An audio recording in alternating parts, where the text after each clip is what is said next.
Урбекс, част от моят живот. И това няма да го предотвратиш.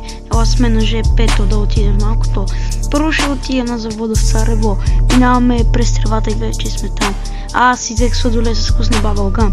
Влизаме в малките изоставени сгради. Пилето ми реше бухалка извади. Вътре сградите беше празно, на втория етаж и те защо опасно.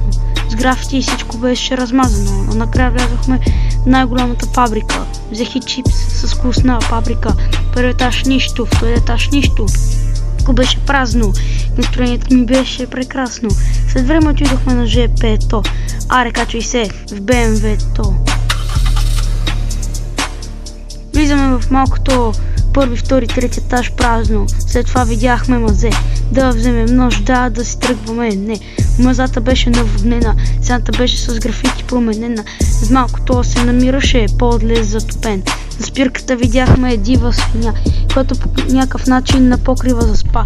Отворихме вратата в бялата къщичка. На първия етаж нямаше нищо. Само да вземем да се качим на втория. На постълбите заспа Виктория.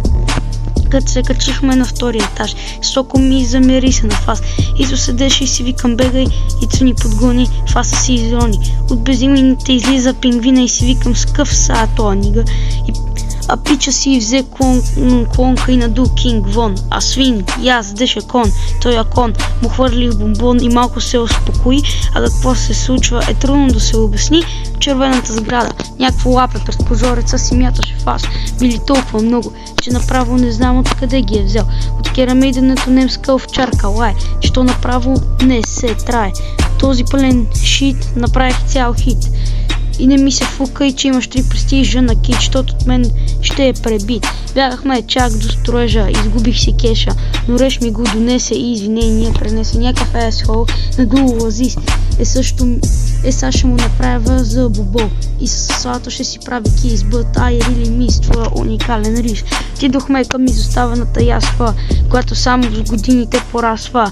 Вътре трябваше да влизаме с боб. Видяхме една голяма играчка слон и плюшена играчка кон. Гледахме я и си тръгнахме. Ясата чао, много ти се радвахме. В изоставения ресторант нямало вход, но имало 1000 камери и сот. Отидохме в парка на бункерите, а Реш вече изяде бургерите. Вътре влязохме и директно настръхнахме. Там беше толкова студено, че Реш на малко да се превърне в лед, но ние го размразихме и му дадахме топъл мед. Седни, решихме да се върнем на ЖП-то заради лекето, който ми размрънка живота.